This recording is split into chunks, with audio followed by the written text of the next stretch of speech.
Hello दोस्तों, स्वागत है आप सबका हमारे YouTube चैनल डॉक्टर्स कॉर्नर।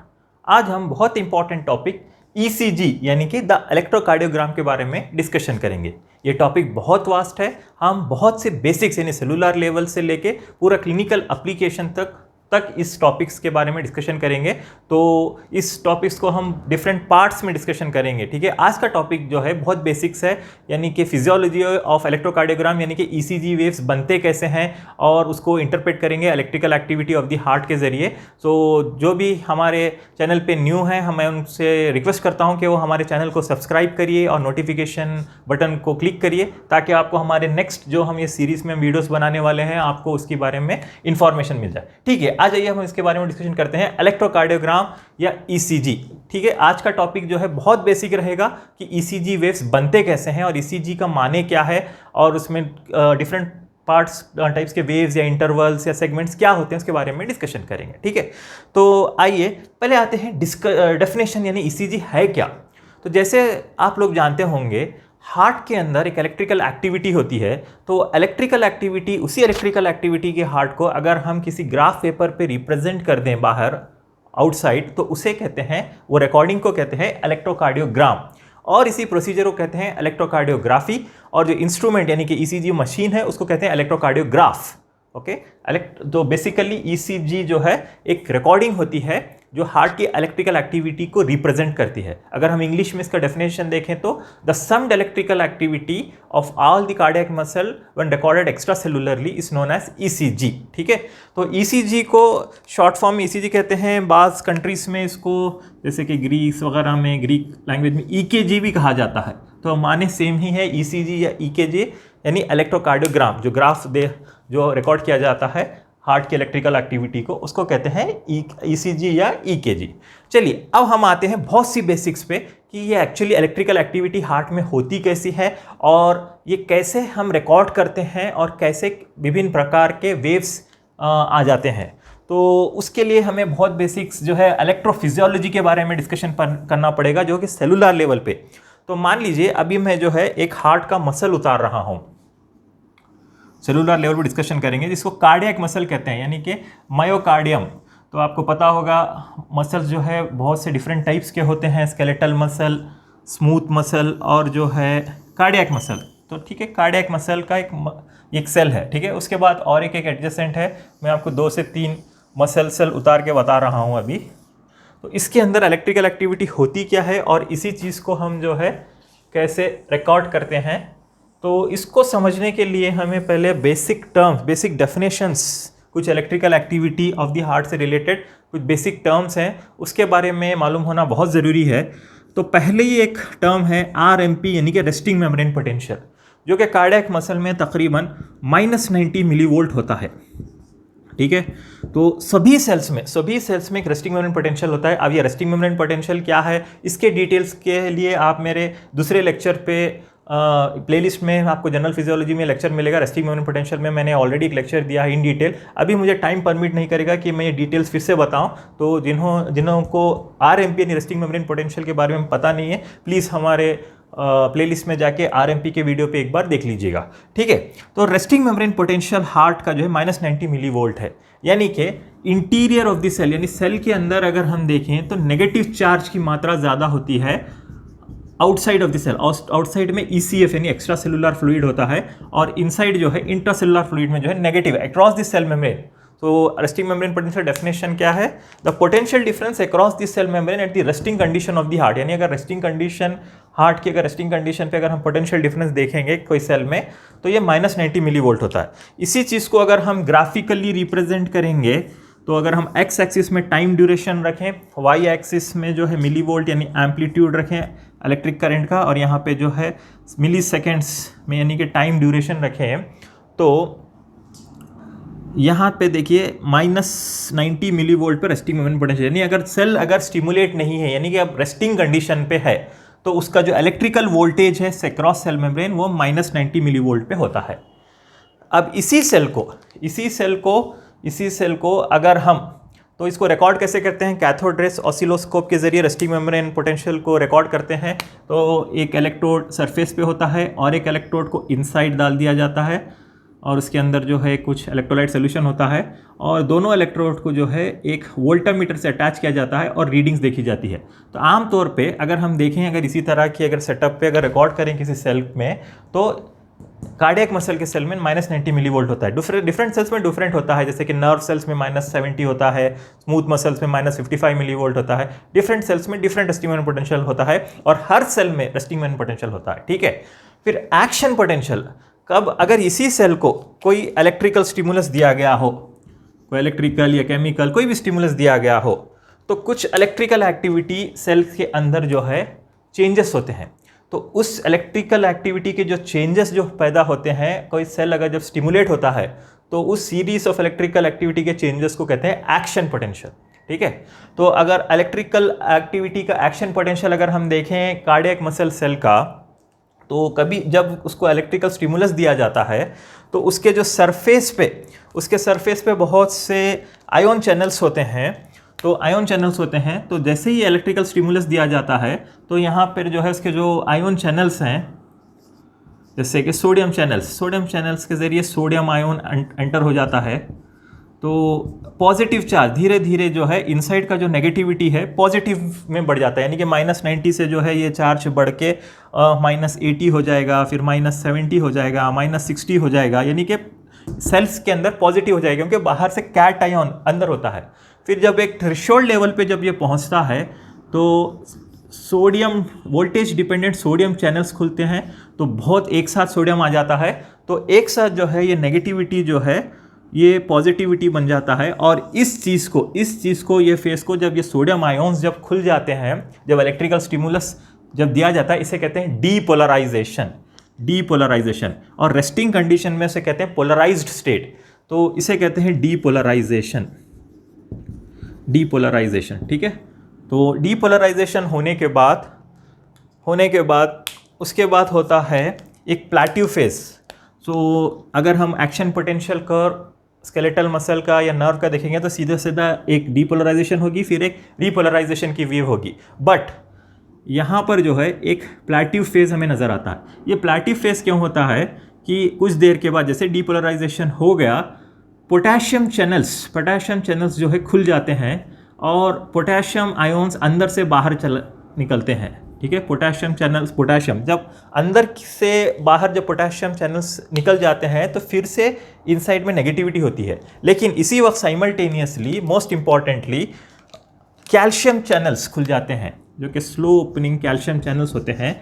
तो कैल्शियम चैनल्स खुलने की वजह से कैल्शियम की मात्रा इनसाइड अंदर हो जाती है, तो कैल्शियम आयोन्स अंदर आते हैं, तो वो पॉजिटिविटी मेंटेन करते हैं और पोटेशियम आयोन्स जो है स्लोली पॉजिटिविटी को बाहर करते हैं। तो कुछ देर तक मेम्ब्रेन पोटेंशियल कांस्टेंट रहता है, जिसको प्लेटिव फेज कहते हैं। तो plateau phase mainly calcium entry और slow opening of the potassium की वजह से कांस्टेंट रहती है। फिर कुछ देर के बाद कैल्शियम आयोन्स की जो है एंट्री रुक जाती है, फिर यही पोटेशियम आयोन्स के जो पोटेशियम चैनल्स होते हैं वो खुले होते हैं और पोटेशियम बाहर निकल जाता है।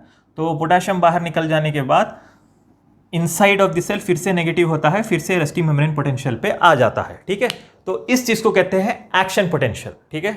अभी हम हमारे प्रॉपर सब्जेक्ट इलेक्ट्रोकार्डियोग्राम ईसीजी के पे आए नहीं हैं, हम आपको बहुत बेसिक्स बता रहा हूं ताकि आप समझे electrical activity of the heart, यानी हार्ट में इलेक्ट्रिक करंट पैदा कैसे होता है। पहली बात तो पैदा होता है ये एक्शन पोटेंशियल। हार्ट की अगर हम इलेक्ट्रिक करंट की बात करें तो इलेक्ट्रिक करंट का माने है ये एक्शन पोटेंशियल। एक्शन पोटेंशियल कब होता है? जब अगर हार्ट को हम किसी चीज़ से स्टिमुलेट करेंगे, हार्ट के मसल को, ये मसल सेल के अंदर, तो ये जो आयोन चेंजेस जो डिफरेंस होते हैं, जो डीपोलराइजेशन हो गया फिर ये रीपोलराइजेशन हो गया, तो ये एक इलेक्ट्रिक करंट की वेव है जो मेम्ब्रेन सेल के मेम्ब्रेन में ट्रांसमिट होती है। यही एक इलेक्ट्रिक करंट है, ठीक है। तो अब एक सेल के मेम्ब्रेन में ये डीपोलराइजेशन रीपोलराइजेशन का जो इलेक्ट्रिक करंट है, ये साइड के यानी नेबरिंग के सेल्स को पे ट्रांसमिट होता है। कैसे ट्रांसमिट होता है? तो जो कार्डियक मसल सेल्स हैं एक दूसरे से जुड़े होते हैं, यहाँ पे गैप जंक्शंस होते हैं जिसमें फ्लूइड होता है, गैप जंक्शंस। तो गैप जंक्शन से जो है ये जो सोडियम आयोन्स जो अंदर आए हुए हैं, वोल्टेज गेटेड सोडियम चैनल्स वगैरह, तो सोडियम आयोन्स गैप जंक्शन के जरिए दूसरे सेल में घुस जाते हैं। तो जैसे ही वो अंदर चले गए, ठीक है, दूसरे सेल में चले गए, तो उसका दूसरे सेल में भी फिर से ये एक्शन पोटेंशियल होता है। यहाँ पे -90 मिलीवोल्ट इसका करंट था। जैसे ही ये हुआ फिर यहाँ पे भी एक थ्रेशोल्ड करंट होगा, फिर से यहाँ पे ये पूरे सोडियम चैनल्स, पोटेशियम चैनल्स और कैल्शियम चैनल्स ओपन होंगे, क्लोज होंगे, फिर से एक action potential, typical action potential produce होगा। तो ये जो एक्शन पोटेंशियल प्रोड्यूस हो रहा है ये पूरे इसमें स्प्रेड हो रहा है। तो एक्शन पोटेंशियल जो है डीपोलराइजेशन एक होगा और एक जो है रीपोलराइजेशन। रीपोलराइजेशन यानी कि पॉजिटिविटी से नेगेटिविटी को, यानी रेस्टिंग मेम्ब्रेन पोटेंशियल तक जो आ रहा है उसको रीपोलराइजेशन कहते हैं। दो फेजेस होते हैं एक्शन पोटेंशियल के, depolarization and repolarization. Polarize state यानी कि रेस्टिंग स्टेट है जो कि -90 मिलीवोल्ट पे होता है। तो जब पोलराइज स्टेट से interior of the cell positive होता है, क्योंकि जब ये सोडियम चैनल्स खुलने से जो पॉजिटिव आयोन्स आते हैं उसको डीपोलराइजेशन कहते हैं। और उसके बाद रीपोलराइजेशन जो होता है पोटेशियम चैनल्स की ओपनिंग की वजह से, तो फिर से वो नेगेटिव पे आ जाता है। तो डीपोलराइजेशन रीपोलराइजेशन का जो प्रोसेस है ये जो है इलेक्ट्रिक करंट है, हार्ट की इलेक्ट्रिकल एक्टिविटी है जो कि नेबरिंग सेल्स को पहुंची जाती है। तो नेबरिंग सेल्स को जो है ये कैसे पहुंच जाती है, गैप जंक्शंस के जरिए नेबरिंग सेल्स को पहुंच जाती है और इलेक्ट्रिकल एक्टिविटी पूरे कार्डियक मसल सेल्स में स्प्रेड होती है। अब इसी डीपोलराइजेशन और रीपोलराइजेशन, ये जो करंट जो प्रोड्यूस हो रहा है हार्ट के मसल सेल्स के अंदर, इसी सेल को हम स्किन पे कुछ इलेक्ट्रोड्स रख के हम यही रिकॉर्ड करते हैं और यही रिकॉर्ड करके जो वेव्स बनती है ग्राफ पेपर पे वो ईसीजी है। तो एग्जैक्टली ये डीपोलराइजेशन एंड रीपोलराइजेशन से कौन सी वेव्स बनती है और ईसीजी का एक नॉर्मल पैटर्न कैसे होता है अभी हम स्टडी करेंगे। ठीक है, तो ये कुछ बेसिक्स था। अब आइए ईसीजी के बारे में डिस्कशन करते हैं, कैसे ईसीजी के डिफरेंट वेव्स पैदा होते हैं। ठीक है, उससे पहले और एक कुछ बेसिक्स चीज़ मैं आपको बता दूंगा कि जो वोल्ट गैल्वेनोमीटर, तो बेसिकली जो ये इलेक्ट्रिकल एक्टिविटी है हम स्किन के ऊपर जो इलेक्ट्रोड्स रख के जो रिकॉर्ड करते हैं, तो एक गैल्वेनोमीटर के जरिए रिकॉर्ड करते हैं जो कि ईसीजी मशीन है यानी कि इलेक्ट्रोकार्डियोग्राफ है। तो उसका बेसिक प्रिंसिपल क्या है इलेक्ट्रिक करंट का।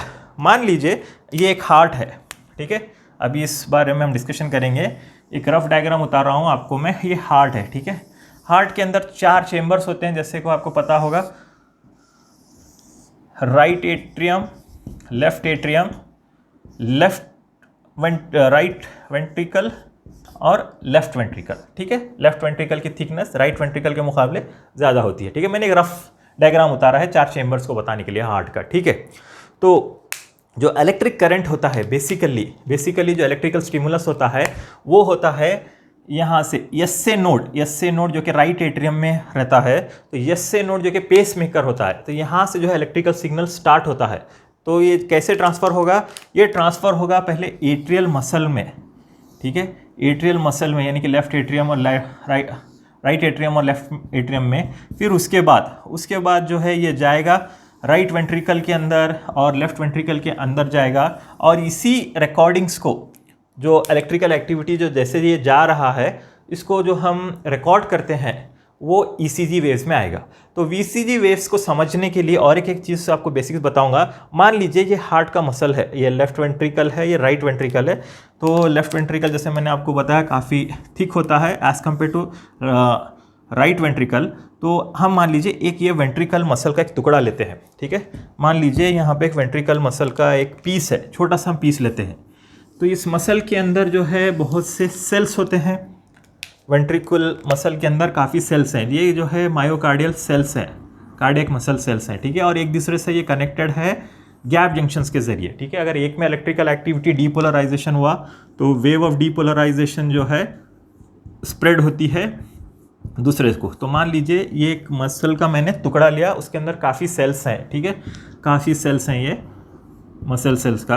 अब इस पे गौर करिएगा, बहुत इंपॉर्टेंट है। अगर आप ये पॉइंट समझ जाएंगे तो आप ईसीजी वेव्स कैसे प्रोड्यूस होते हैं उसके बारे में 100% आप समझ जाएंगे कि वेव्स कैसे प्रोड्यूस होते हैं। ठीक है, तो इसी टुकड़े को इलेक्ट्रिकल एक्टिविटी जो ट्रांसमिट होती है, हम अगर इसको कनेक्ट करें गैल्वेनोमीटर से। गैल्वेनोमीटर एक बेसिकली जो डिवाइस है जो इलेक्ट्रिकल एक्टिविटी के डिफरेंस को रिकॉर्ड करता है, एक बेसिक डिवाइस होता है जो इलेक्ट्रिकल एक्टिविटी को डिफाइन करता है। तो मान लीजिए यहाँ पे जो है एक नेगेटिव इलेक्ट्रोड है और दूसरे साइड पे जो है पॉजिटिव इलेक्ट्रोड्स को यहाँ पे लगा दिया है। 2 पॉइंट है। ठीक है, मान लीजिए ये पॉइंट ए है जहाँ पे नेगेटिव इलेक्ट्रोड है, ये पॉइंट बी है जहाँ पे पॉजिटिव इलेक्ट्रोड है, और ये गैल्वेनोमीटर है। गैल्वेनोमीटर में जो है फ्लक्चुएशंस होता है, तो एक नीडल होता है, नीडल जो है मूव होता है। अगर इसमें पॉजिटिव डायरेक्शन अगर हुआ तो अपवर्ड डिफ्लेक्शन होगा, अगर नेगेटिव वेव्स आएंगे तो डाउनवर्ड डिफ्लेक्शन होगा। ठीक है, तो जब इसको हम इलेक्ट्रिकल स्टिमुलस देते हैं, मान लीजिए कि ये मायोकार्डियम का एक टुकड़ा है जिसमें मायोकार्डियल सेल्स है, इसको अगर हम इलेक्ट्रिकल स्टिमुलस देते हैं तो क्या होगा, अभी मैंने आपको जस्ट डिस्कशन किया, जब भी स्टिमुलस देते हैं तो इसमें सोडियम आयोन्स वगैरह खुलते हैं और एक्शन पोटेंशियल जनरेट होगा। एक्शन पोटेंशियल यानी डीपोलराइजेशन होगा पहले, तो डीपोलराइजेशन होगा यानी कि इसके अंदर जो है पॉजिटिव चार्ज जो नेगेटिव, अब रेस्टिंग कंडीशन में अगर हम देखें तो -90 मिलीवोल्ट यानी कोई डिफ्लेक्शन नहीं रहेगा रेस्टिंग कंडीशन पे, -90 मिलीवोल्ट अंदर का वोल्टेज रहेगा। ठीक है, जब हम इसको स्टिमुलेट करेंगे तो इनसाइड जो है पॉजिटिव चार्ज बनेगा, उसको कहेंगे डीपोलराइजेशन। ठीक है, सोडियम चैनल्स खुलने की वजह से इस सेल्स को ये पॉजिटिव बन जाएंगे तो इसको डीपोलराइज हो जाएगा सेल, और यही डीपोलराइजेशन जो है एक सेल से दूसरे सेल को गैप जंक्शंस के जरिए ट्रांसमिट होगा।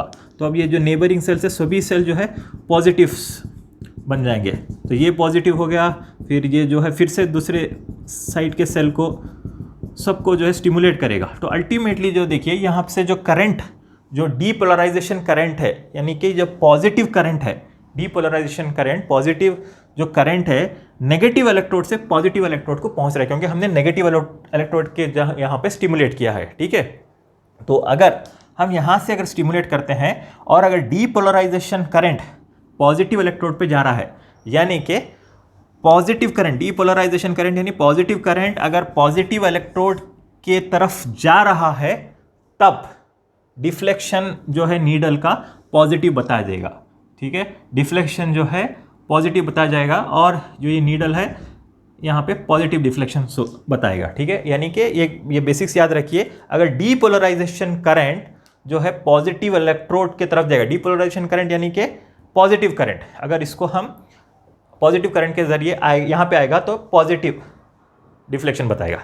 नाउ अगर हम यही स्टिमुलेशन, मान लीजिए फिर से ये मसल को हम सेल्स को रेस्टिंग कंडीशन पे है, इसको अगर हम स्टिमुलेट करेंगे यहाँ से, स्टिमुलेट करेंगे यहाँ से, यानी कि पॉजिटिव इलेक्ट्रोड्स के जरिए, और करंट जो है यहाँ पे पहले ये सेल जो है डीपोलराइज हो रहे हैं, यानी कि पॉजिटिव करंट यहाँ पे पैदा हो रहा है और डायरेक्शन ऑफ द करंट ऐसा है, यानी कि पॉजिटिव करंट जो है जो प्रोड्यूस हो रहा है वो पॉइंट बी से पॉइंट ए की तरफ जा रहा है। अगर पॉजिटिव करंट जो है नेगेटिव इलेक्ट्रोड के जरिए जा रहा है, यानी अगर डीपोलराइजेशन करंट अगर नेगेटिव इलेक्ट्रोड की तरफ जा रहा है तो ये जो डिफ्लेक्शन है ये नेगेटिव में बताएगा, यानी कि इसका जो डिफ्लेक्शन है इसको नेगेटिव में बता देगा।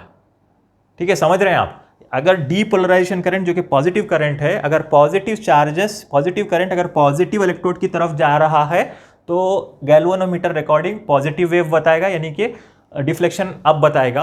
और अगर पॉजिटिव करंट नेगेटिव इलेक्ट्रोड के डायरेक्शन में जा रहा है तो गैल्वेनोमीटर की रिकॉर्डिंग जो है नेगेटिव डिफ्लेक्शन बताएगा, नेगेटिव जाएगा। ठीक है, ये एक बहुत बेसिक फिनोमेना है, आप याद रखिएगा। और एक चीज़, यानी कि अगर लाइक चार्जेस लाइक इलेक्ट्रोड्स की तरफ जा रहे हैं तो पॉजिटिव इलेक्ट्रोड बताएगा। सिमिलरली रीपोलराइजेशन करंट, मान लीजिए यहाँ से जो है रीपोलराइजेशन यानी कि पोटेशियम चैनल्स खुल गए।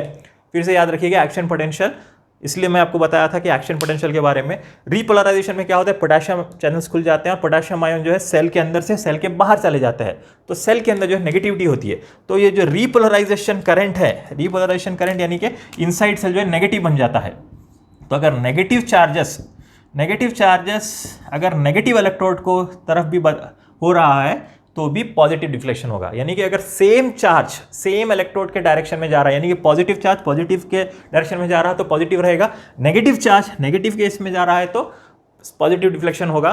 लेकिन अगर पॉजिटिव चार्ज नेगेटिव इलेक्ट्रोड के डायरेक्शन में जा रहा है तो नेगेटिव डिफ्लेक्शन होगा, और अगर नेगेटिव चार्ज पॉजिटिव चार्ज के डायरेक्शन में जा रहा है तो नेगेटिव डिफ्लेक्शन होगा। ठीक है, ये कुछ बेसिक प्रिंसिपल्स है, आप याद रख लीजिएगा। यही प्रिंसिपल्स के बेसिस पे हमारा ईसीजी वेव्स बनते हैं।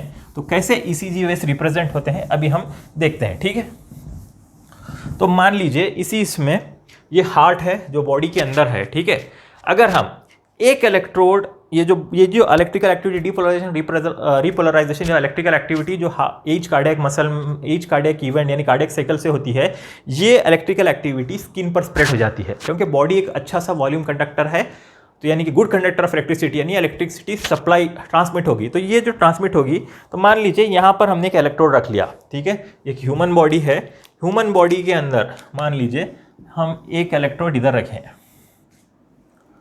ठीक है, एक इलेक्ट्रोड इधर रखें, यानी कि राइट शोल्डर पे, राइट शोल्डर के बजाय हम आमतौर पे जो है इधर राइट आर्म में यहाँ पर वो इलेक्ट्रोड रखते हैं। तो यहाँ पे मान लीजिए एक पॉइंट है, यहाँ पे नेगेटिव इलेक्ट्रोड रखे हैं एक ईसीजी मशीन का, ठीक है, नेगेटिव इलेक्ट्रोड रखे हैं। और यहाँ पर जो लोअर लिम्ब होता है, लोअर लिम्ब पर यहाँ पर हम इसको ईज के लिए पूरा फुट में इसको इलेक्ट्रोड रखते हैं।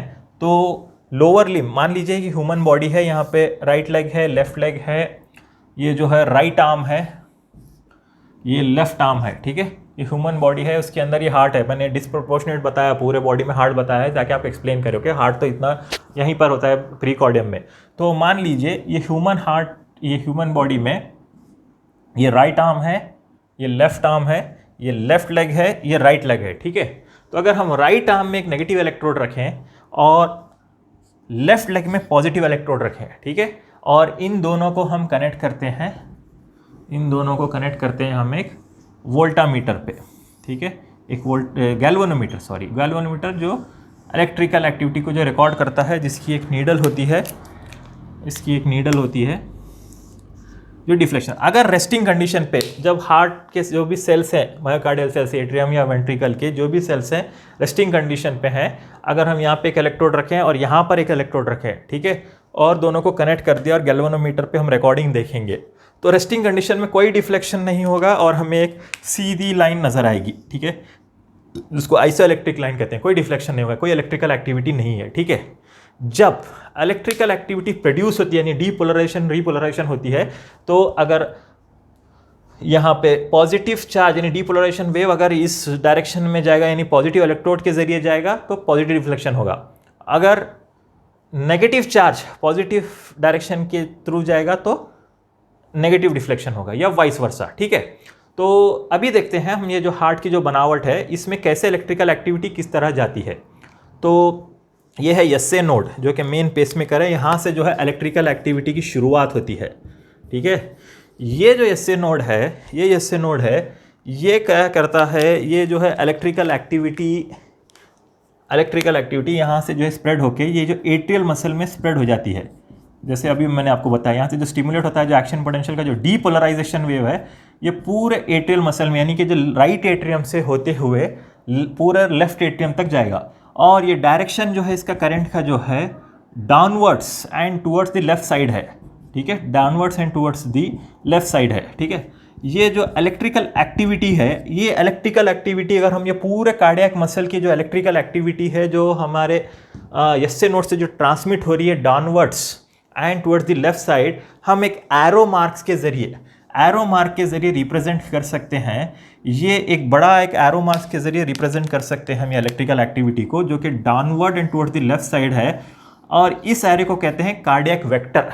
कार्डियक वेक्टर जो बेसिकली एक एरो मार्क की निशानी होती है, ये रिप्रेजेंट करता है इलेक्ट्रोमोटिव फोर्स और इलेक्ट्रोमैग्नेटिक फोर्स, यानी कोई फोर्स को अगर हम कोई चीज़ में रिप्रेजेंट एक एरो के जरिए रिप्रेजेंट करते हैं, उसको कहते हैं वेक्टर। तो ये कार्डियक वेक्टर है जो कि इलेक्ट्रिकल फोर्स के बताता है। अगर इस और एरो का डायरेक्शन जो है, डायरेक्शन ऑफ इलेक्ट्रिक करंट किस डायरेक्शन में जा रहा है वो डायरेक्शन बताता है। और अगर इसका मैग्नीट्यूड, अगर एरो का लेंथ अगर छोटा है, यानी कि कम मिकदार का, यानी कि कम अमाउंट की इलेक्ट्रिक एक्टिविटी है, तो हार्ट के मसल्स जो है एट्रियम के जो छोटे होते हैं as compare to ventricular muscle में मेन कॉन्ट्रैक्शन होता है, तो वेंट्रिकुलर मसल सेल्स के हिसाब से एट्रियल मसल जो है छोटे होते हैं और उसमें छोटी अमाउंट ऑफ इलेक्ट्रिकल एक्टिविटी होती है, ठीक है। एसए नोड जो ट्रांसमिट करता है, तो अगर हम ये सम्ड इलेक्ट्रिकल एक्टिविटी अगर हम देखें तो एक वेक्टर प्रोड्यूस कर सकते हैं, यानी कि जो एसए नोड से जो डायरेक्शन जा रहा है करंट का, लेफ्ट साइड जा रहा है और टू दी डाउनवर्ड्स, ओके। ये पहला एक इलेक्ट्रिकल इवेंट होता है जो एसए नोड से इलेक्ट्रिकल एक्टिविटी होती है। ये क्या हो रही है, डीपोलराइजेशन हो रहा है। डीपोलराइजेशन में नहीं क्या हो रहा है, सेल्स के अंदर इंटीरियर ऑफ द सेल्स में पॉजिटिव चार्जेस फ्लो हो रहे हैं। रेस्टिंग पोटेंशियल था -90, जैसे ही सेल स्टिमुलेट हो गया -90 से जो है ये -80 वगैरह होकर 0 +10 +20 +30 तक ये हो रहा है, डीपोलराइजेशन एक वेव जा रही है, ठीक है।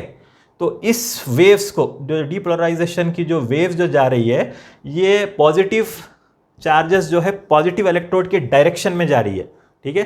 पॉजिटिव चार्जेस की डायरेक्शन में जा रही है, पॉजिटिव चार्जेस पॉजिटिव इलेक्ट्रोड के डायरेक्शन में जा रही है, डाउनवर्ड डायरेक्शन में जा रही है। तो इसमें जो है एक पॉजिटिव डिफ्लेक्शन होगा, पॉजिटिव डिफ्लेक्शन होगा जो कि ईसीजी पेपर पे रिकॉर्ड करते हैं, ओके। यही जो वो गैल्वेनोमीटर है, ये बेसिकली यहाँ पे एक पॉइंटर होता है जिसपे यहाँ पे इंक लगी हुई होती है, और ये जो पॉइंटर जो है एक ईसीजी पेपर होता है, ग्राफ पेपर होता है, जो कि किसी एक मोटर के ज़रिए चलता है और कंटिन्यूस चलता रहता है। उसके बारे में हम डिस्कशन करेंगे नेक्स्ट वीडियो में, उसकी स्पीड क्या होती है, क्या है। तो ये जो पहला इलेक्ट्रिकल इवेंट होता है जो एसए नोड से जो डीपोलराइजेशन होता है, और एट्रियल डीपोलराइजेशन यानी एट्रिया के जो मसल में जो डीपोलराइजेशन होता है, तो ये जो पॉजिटिव चार्जेस पॉजिटिव इलेक्ट्रोड के डायरेक्शन में जो जा रहे हैं, तो यहाँ पे एक अपवर्ड डिफ्लेक्शन होगा। अपवर्ड डिफ्लेक्शन होने की वजह से यहाँ पर ये जो पेपर मूव हो रहा है, तो ये डीपोलराइजेशन ऐसे नज़र आएगा, एक डीपोलराइजेशन हो जाएगा। फिर से ये जब पूरा यहाँ पे डीपोलराइजेशन ख़त्म हो गया, फिर से यहाँ पर ये नॉर्मल रेस्टिंग कंडीशन पे जो इलेक्ट्रिकल एक्टिविटी यहाँ के रेस्टिंग कंडीशन पे आ जाएगी। तो ये जो एट्रियल डीपोलराइजेशन की जो रिकॉर्डिंग ईसीजी पेपर पे हो रही है, और इसका वेक्टर का direction downward and toward the left यानी टुवर्ड्स द इलेक्ट्रोड जा रहा है, पॉजिटिव इलेक्ट्रोड है, और ये पॉजिटिव डिफ्लेक्शन है, तो ये जो है पी वेव कहलाती है, ईसीजी की पी वेव, ठीक है। तो फिर से आपको रिवाइज कर दूँ, यहाँ पर हम एक एग्जाम्पल देख रहे हैं हार्ट का। यहाँ पे राइट आर्म में लेफ्ट इलेक्ट्रोड कनेक्ट किया है गैल्वेनोमीटर का, जो कि ईसीजी रिकॉर्डिंग डिवाइस है, और लेफ्ट लेग में right electrode, positive electrode, okay, ये नेगेटिव इलेक्ट्रोड रिकॉर्ड कर रहे हैं, और यहाँ पे पॉजिटिव इलेक्ट्रोड ये कनेक्ट किया गया है, ठीक है। तो जब एसए नोड से जब इलेक्ट्रिकल डिस्चार्ज होता है, यानी सेल्स पूरे जो है एट्रियल मसल के जो सेल्स है वो डीपोलराइज होते हैं, यानी रेस्टिंग कंडीशन पे जो है -90 मिलीवोल्ट थे, अब उसके अंदर जो है पॉजिटिव चार्ज आ जाता है, क्योंकि सोडियम आयंस खुल जाते हैं, तो इस डायरेक्शन में ये मुड़ता है। तो इसका एसए नोड की एक स्पीड 0.05 मिली सेकेंड होती है पर सेकेंड में, उतना इलेक्ट्रिकल स्टिमुलस देता है, ठीक है। तो यहाँ पे जो होने से ये डिफ्लेक्शन जो होता है, ये पी वेव के जरिए रिकॉर्ड होता है। उसके बाद जो है यहाँ पर देखिए, ये जो कार्डियक मसल है, कार्डियक मसल के बीच में, यानी कि एट्रिया और वेंट्रिकल के बीच में जो है, यहाँ पे जो है फाइब्रस टिश्यू होता है, फाइब्रस एनुलस या फाइब्रस टिश्यू होता है, जो कि बेसिकली एक इंसुलेटर है, यानी कि इलेक्ट्रिकल एक्टिविटी जो एट्रिया की है वेंट्रिकल्स में ट्रांसमिट नहीं होती है, वेंट्रिकल्स में ट्रांसमिट नहीं हो सकती, क्योंकि यहाँ पे फाइब्रस टिश्यू होता है जो कि इंसुलेटर है, नॉन कंडक्टिंग है, ठीक है। सिर्फ एक कंडक्टिंग जोन होती है जहाँ से इलेक्ट्रिसिटी जो है एट्रिया से वेंट्रिकल्स को जा सकती है, वो चीज़ है एवी नोड, ओके, उसे कहते हैं एट्रियोवेंट्रिकुलर नोड। तो एवी नोड जो है, जो जंक्शन है एट्रिया और वेंट्रिकल्स पे, तो यही जो इलेक्ट्रिकल एक्टिविटी जो एसए नोड से जो स्टार्ट हुई थी, जो डीपोलराइज हो गई एट्रियल मसल में, वही इलेक्ट्रिकल एक्टिविटी एवी नोड के जरिए वेंट्रिकल्स तक जाती है। कैसे जाती है? एवी नोड्स के जरिए यहाँ पे बंडल ऑफिस होता है, उसका लेफ्ट ब्रांच होता है, इसका राइट ब्रांच होता है, फिर उसके बाद ये जो पर्किंजे सिस्टम या पर्किंजे फाइबर से पूरे वेंट्रिकल्स, पर्किंजे सिस्टम, ये बेसिकली एक specialized type of myocardial cells होते हैं, एवी नोड बोलिए या पर्किंजे सेल्स बोलिए, तो उसके ज़रिए ये कंडक्टिंग सिस्टम है। तो पहले एसए नोड होगा, फिर उसके बाद एवी नोड। तो एवी नोड एक ही वाहिद यानी एक ही सिंगल स्ट्रक्चर है जिसमें जो है इलेक्ट्रिकल एक्टिविटी हार्ट की ट्रांसमिट होती है वेंट्रिकल्स को, दूसरी जगह पे फाइब्रस टिश्यू होता है, नहीं जा सकते, ठीक है। तो अब यहाँ पर एक इंपॉर्टेंट देखिए, एक पहला इलेक्ट्रिकल इवेंट क्या था? पी वेव के जरिए। अब जब इलेक्ट्रिक करंट जो है एवी नोड से जब पास होता है तो ये बहुत स्लोली जाता है। स्लो क्यों जाता है? क्योंकि एवी नोड ऐसा स्पेशलाइज स्ट्रक्चर है जहाँ पे इलेक्ट्रिक करंट स्लोली जाता है, क्योंकि यहाँ पे छोटे छोटे सेल्स होते हैं और एवी नोड का रेस्टिंग मेम्ब्रेन पोटेंशियल जो है -60 मिलीवोल्ट होता है, as compare to myocardial cells उसका -90 होता है। तो उसको डीपोलराइज होने के लिए टाइम लगता है। तो यहाँ से जो कंडक्शन होता है बहुत स्लो होता है, बहुत स्लो होता है, जस्ट 0.05 मिली सेकेंड, बहुत स्लो कंडक्शन होता है यहाँ से, ठीक है। और ये स्लो कंडक्शन भी ज़रूरी है। क्यों ज़रूरी है? क्योंकि जब ये डीपोलराइजेशन एट्रिया का होता है उसके बाद जो है हार्ट जो है कॉन्ट्रैक्ट होता है, हार्ट के जो एट्रिया के मसल कॉन्ट्रैक्ट होते हैं, और जब ये डीपोलराइजेशन अगर वेंट्रिकल्स में जाएगा तो जब वेंट्रिकल्स के मसल कॉन्ट्रैक्ट होगा, अगर दोनों साइमल्टेनियसली अगर डीपोलराइज हो जाएंगे तो जो कार्डियक मसल जो ये एट्रिया के जो चेंबर्स जब कॉन्ट्रैक्ट होते हैं तो उसका ब्लड वेंट्रिकल्स में जाना होता है।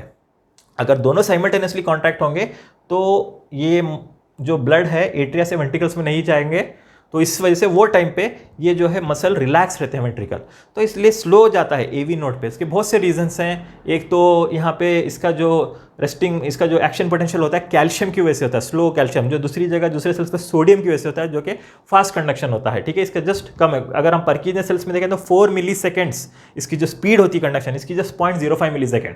तो अल्टीमेटली बहुत small amount of the current जो है यहाँ से पास होता है। ये इतना कम अमाउंट का करंट होता है जो पास होता है, जो कि ईसीजी मशीन रिकॉर्ड नहीं कर पाती। और उस दौरान जब यहाँ से जो करंट, इलेक्ट्रिकल करंट जो पास होता है, तो ईसीजी मशीन रिकॉर्ड नहीं कर पाती है, उसको डिटेक्ट नहीं कर पाती है, तो हमें एक स्ट्रेट लाइन मिलती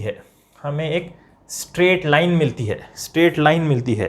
ठीक है, तो उस स्ट्रेट लाइन को कहते हैं आइसोइलेक्ट्रिक लाइन, यानी कि उस टाइम पे हार्ट इलेक्ट्रिकली साइलेंट होता है, यानी कि इलेक्ट्रिक करंट डिटेक्ट नहीं कर पाते हैं ये पॉजिटिव और नेगेटिव इलेक्ट्रोड या गैल्वेनोमीटर के जरिए। तो वो जो स्ट्रेट लाइन है, एक इंटरवल, उसको सेगमेंट कहते हैं, PR segment. Okay, PR segment कहते हैं इसको। तो ये आइसोइलेक्ट्रिक लाइन होती है, इसको पीआर सेगमेंट कहते हैं। उसके बारे में हम डिस्कशन करेंगे, पीआर सेगमेंट क्या है, पीआर इंटरवल क्या है, इसके बारे में। तो एक स्ट्रेट लाइन होती है एट्रियल डीपोलराइजेशन के बाद। वो जो स्ट्रेट लाइन है, ये स्ट्रेट लाइन क्या रिप्रेजेंट करती है? इलेक्ट्रिकल करंट जो है एवी नोड से ट्रांसमिट हो रहा है। जब ये एवी नोड से जब ये ट्रांसमिट होता है, बंडल ऑफिस में आ जाता है डीपोलराइजेशन करंट, ये स्पेशलाइज मायोकार्डियल सेल्स है, तो उसके बाद जो है लेफ्ट बंडल ब्रांच में आएगा, फिर right bundle branch. So mainly left bundle branch से फिर से जो है मसल्स में जो है डीपोलराइजेशन वेव होगा, और इसका जो डायरेक्शन पहले जो है ये जो है इंटरवेंट्रिकुलर सेप्टम है, यानी कि दो वेंट्रिकल के बीच का जो स्ट्रक्चर है उसे कहते हैं इंटरवेंट्रिकुलर सेप्टम। तो पहला पार्ट जो वेंट्रिकल का जो डीपोलराइज होता है वो है इंटरवेंट्रिकुलर सेप्टम। तो mainly left bundle branch, left का जो ब्रांच है बंडल ऑफिस का, वहाँ के जो पर्किंजे सिस्टम्स रहते हैं वो पहले डीपोलराइज होता है, और जो डायरेक्शन ऑफ करंट होता है ये इस तरह होता है, यहाँ से, यानी कि लेफ्ट साइड से इंटरवेंट्रिकुलर सेप्टम में, यानी सेप्टम पर इंटरवेंट्रिकुलर सेप्टम जो है पहले डीपोलराइज होगा। पहला पार्ट जो वेंट्रिकल का डीपोलराइज होगा, यानी कि उसके अंदर के जो सेल्स है फ्रॉम नेगेटिव से पॉजिटिव पे होंगे। तो करंट का डायरेक्शन देखिए, करंट का डायरेक्शन है इंटरवेंट्रिकुलर सेप्टम में, करंट का डायरेक्शन होता है राइट साइड एंड अपवर्ड्स। अगर हम उसका वेक्टर उतारें तो उसका करंट का साइज है राइट साइड एंड अपवर्ड। ये पहला वेक्टर था एट्रियल डीपोलराइजेशन का, जो कि जा रहा था लेफ्ट साइड एंड डाउनवर्ड्स। लेकिन जब ये सेकेंड टाइम जब इंटरवेंट्रिकुलर सेप्टम पे जब डीपोलराइज होता है तो करंट का डायरेक्शन है up side and towards the right side.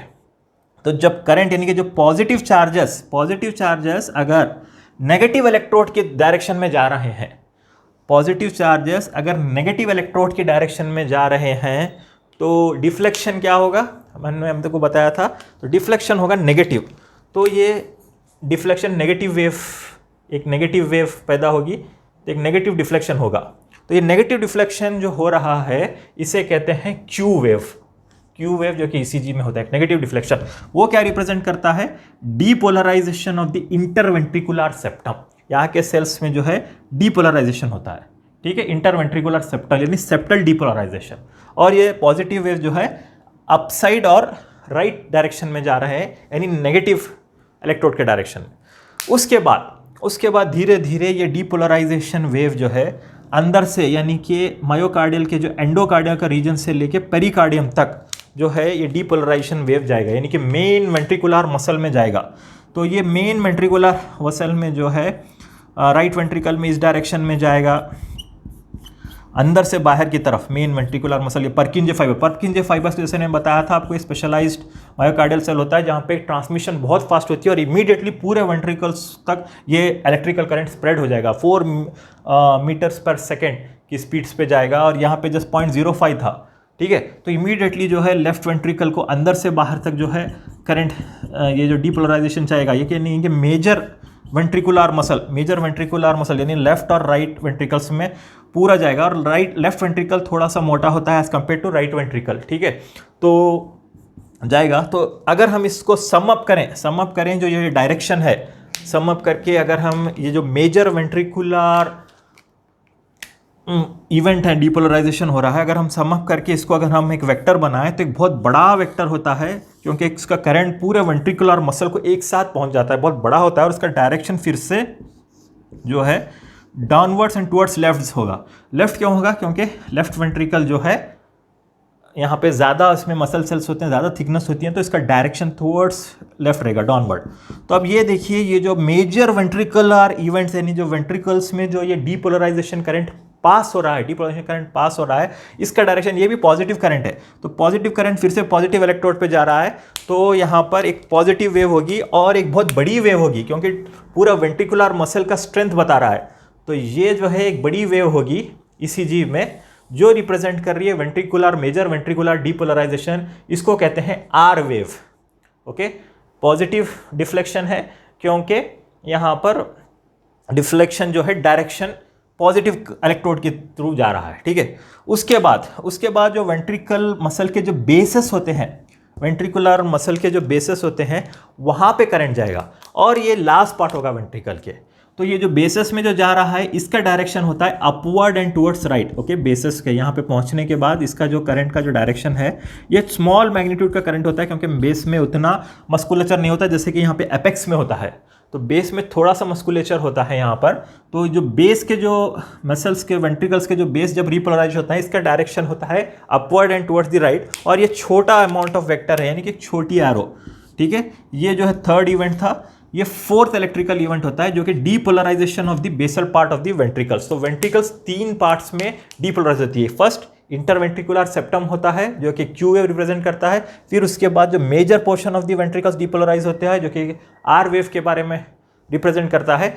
फिर उसके बाद उसके वेंट्रिकल्स के जो बेसेस होते हैं डीपोलराइज होता है, जो कि हो जाता है यस वेव। ओके, जो it is represented by the yes wave, जो कि नेगेटिव वेव है। नेगेटिव क्यों है ये यस वेव?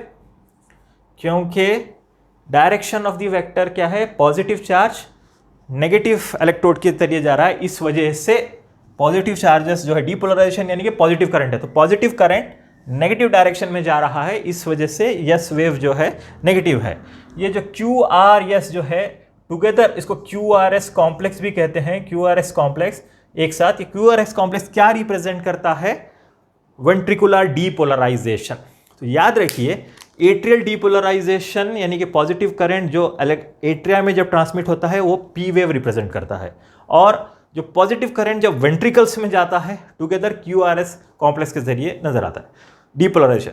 ये वेंट्रिकुलर डीपोलराइजेशन के टाइम पे ही एट्रियल मसल, जब ये वेंट्रिकल डीपोलराइज होता रहता है, साइमल्टेनियसली एट्रियल मसल जो है रिलैक्स होता है, यानी कि एट्रियल रीपोलराइजेशन भी होता है। लेकिन रीपोलराइजेशन करंट हमें नज़र नहीं आता ये इस ईसीजी वेव्स में, क्योंकि वेंट्रिकुलर डीपोलराइजेशन वेव इतनी पॉजिटिव करंट जो इतनी स्ट्रांग होती है, उसको वो मास्क कर देती है, तो एट्रियल रीपोलराइजेशन करंट रिकॉर्ड नहीं कर पाते, वो कोइंसाइड हो जाती है वेंट्रिकुलर डीपोलराइजेशन वेक्टर के जरिए, और वेंट्रिकुलर डीपोलराइजेशन ही उसको देखते हैं। ठीक है, जब ये इलेक्ट्रिक करंट पूरे मसल डीपोलराइज हो जाती है, जब पूरे मसल्स वेंट्रिकुलर मसल डीपोलराइज होता है, तो कुछ देर तक के लिए फिर से इलेक्ट्रिकल साइलेंस होता है, क्योंकि पूरे मसल जब डीपोलराइज हो रहे हैं, यानी एक ही टाइम पे कोई करंट ट्रांसमिट नहीं, कंप्लीटली ट्रांसमिट हो गया है, अभी रुक गया है, अभी रीपोलराइजेशन प्रोसेस स्टार्ट नहीं हुआ, तो कुछ देर तक जो है रीपोलराइजेशन करंट अभी स्टार्ट नहीं हुआ। अभी डीपोलराइजेशन पूरा जब मसल हो जाएगा, तो कुछ देर तक जो एक स्ट्रेट लाइन लगेगी, आइसोइलेक्ट्रिक करंट, इसको कहते हैं ST segment. Okay, ST segment एक आइसोइलेक्ट्रिक लाइन रहती है। ठीक है, एसटी सेगमेंट होती है, क्योंकि पूरे मसल जो है डीपोलराइजेशन हो रही है। उसके बाद फाइनली वेंट्रिकुलर मसल्स क्या है? रीपोलराइज हो जाते हैं। नाउ रीपोलराइजेशन यानी कि नेगेटिव करंट, जैसे आपको याद, फिर से आप रिवाइज कर लीजिएगा, नेगेटिव करंट होता है, तो नेगेटिव करंट जो है रीपोलराइजेशन वेव्स होते हैं। तो रीपोलराइजेशन का रूल क्या है? The muscle which has depolarize last will repolarize first, यानी कि जो वेंट्रिकुलर मसल जो लास्ट में जो डीपोलराइज होते हैं, वो फर्स्ट रीपोलराइजेशन होता है, वो एक रूल होता है। तो ये रीपोलराइजेशन, जैसे कि डीपोलराइजेशन अंदर से बाहर गया था, यानी एंडोकार्डियम से पेरिकार्डियम के डायरेक्शन में गया था मायोकार्डियम के मसल में, अभी रीपोलराइजेशन जो है, जो एक्टिविटी है, बाहर से अंदर जाएगा, बाहर से अंदर जाएगा वेंट्रिकुलर मसल में, यानी कि जो मसल के जो सेल्स है पेरिकार्डियल रीजन में जो है वहाँ से लेके अंदर जाएगा, ठीक है। तो ये जो करंट है ये repolarisation current, basically it is a negative current. तो ये नेगेटिव करंट है, ये जाएगा ऊपर, ठीक है। ये नेगेटिव करंट जो है अंदर की तरफ जाएगा। तो इसका जो डायरेक्शन अगर हम ये वेक्टर निकालें, अगर इसका हम वेक्टर निकालेंगे, ये upward and towards the right direction जाएगा, ये एक वेक्टर, ओके। जो ये फाइनल जो वेक्टर है जो मैं उतारने वाला हूँ, तो ये जो वेक्टर है रीपोलराइजेशन करंट का, इसका डायरेक्शन अपवर्ड रहेगा टुवर्ड्स द राइट साइड, ये रहेगा, यानी टुवर्ड्स द नेगेटिव इलेक्ट्रोड रहेगा। और इसमें जो चार्ज है नेगेटिव चार्ज यानी नेगेटिव करंट है। तो अगर नेगेटिव करंट नेगेटिव इलेक्ट्रोड के पास जाएगा तो डिफ्लेक्शन फिर से पॉजिटिव बताएगा, क्योंकि सेम इलेक्ट्रिकल करंट अगर सेम इलेक्ट्रिकल इलेक्ट्रोड की तरफ जा रहा है तो पॉजिटिव डिफ्लेक्शन होगा। और ये जो एट्रियल रीपोलराइजेशन का जो फाइनली ये है, तो एक वेव, एक पॉजिटिव डिफ्लेक्शन की एक वेव होगी जिसे कहते हैं टी वेव, ओके। तो ये टी वेव क्या रिप्रेजेंट करती है? वेंट्रिकुलर मसल रीपोलराइजेशन, जो कि फाइनल इलेक्ट्रिकल इवेंट है जो कि रीपोलराइजेशन का है। तो जस्ट आपको मैं सम अप कर दूं, अभी हमने क्या डिस्कशन किया है, रिवाइज करते हैं। Electrical activity of the heart, depolarization और रीपोलराइजेशन। तो जब एट्रिया डीपोलराइज होता है यानी कि उसके सेल्स के अंदर पॉजिटिव चार्ज होता है, यानी पॉजिटिव करंट जब ट्रांसमिट होता है पॉजिटिव इलेक्ट्रोड के डायरेक्शन में, तो एक पॉजिटिव वेव पैदा होती है, उसे पी वेव होती है। वो पी वेव रिप्रेजेंट करता है एट्रियल डीपोलराइजेशन। जब ये atrial depolarisation second electrical activity यानी कि एवी नोड के, वही इलेक्ट्रिकल चार्जेस एवी नोड के जरिए वेंट्रिकल्स को जब ट्रांसमिट होती है, तो यहाँ पे बहुत माइनर अमाउंट ऑफ दी, बहुत कंडक्शन बहुत स्लो होता है। तो इस स्लो को वो ईसीजी मशीन डिटेक्ट नहीं करती। एक आइसोइलेक्ट्रिक लाइन होती है, उसे पीआर सेगमेंट कहते हैं। फिर यहाँ से जो है लेफ्ट बेंडल ब्रांच से जो है इंटरवेंट्रिकुलर सेप्टम में डीपोलराइज हो जाता है, फिर उसके बाद मेजर वेंट्रिकुलर सेप्टम में डीपोलराइजेशन होता है, फिर उसके बाद बेस ऑफ दी वेंट्रिकल्स में डीपोलराइजेशन होता है। तो ओके, क्यूआरएस कॉम्प्लेक्स रिप्रेजेंट करता है वेंट्रिकुलर डीपोलराइजेशन। उसके बाद जब मसल पूरा डीपोलराइज है तो कुछ देर के लिए आपको एक सेगमेंट नजर आएगी, स्ट्रेट लाइन, उसे एसटी सेगमेंट कहते हैं। उसके बाद वेंट्रिकुलर मसल रीपोलराइजेशन होता है। रीपोलराइजेशन यानी कि नेगेटिव करंट होता है। रीपोलराइजेशन यानी कि पोटेशियम चैनल्स खुल जाते हैं और सेल्स के अंदर नेगेटिव चार्जेस अंदर आते हैं, ज़्यादा होती है। तो नेगेटिव करंट जब नेगेटिव इलेक्ट्रोड की डायरेक्शन में जब जाता है तो फिर से हमें एक पॉजिटिव वेव नजर आती है, टी वेव। तो टी वेव क्या रिप्रेजेंट करता है? Ventricular repolarization. एट्रियल रिपोलराइजेशन का वेव क्यूआरएस कॉम्प्लेक्स यानी वेंट्रिकुलर डीपोलराइजेशन के टाइम पे कोइंसाइड होता है, और सिंस इसका पावर ज़्यादा होता है तो हमें वेंट्रिकुलर रिपोलराइजेशन की वेव नज़र नहीं आती। तो ये एक नॉर्मल ईसीजी पैटर्न होता है कि जो कि P wave, QRS complex and T wave, ठीक है। अगले वीडियो में हम डिस्कशन करेंगे टाइम ड्यूरेशन और different segment, different waves and intervals of an ECG. धन्यवाद।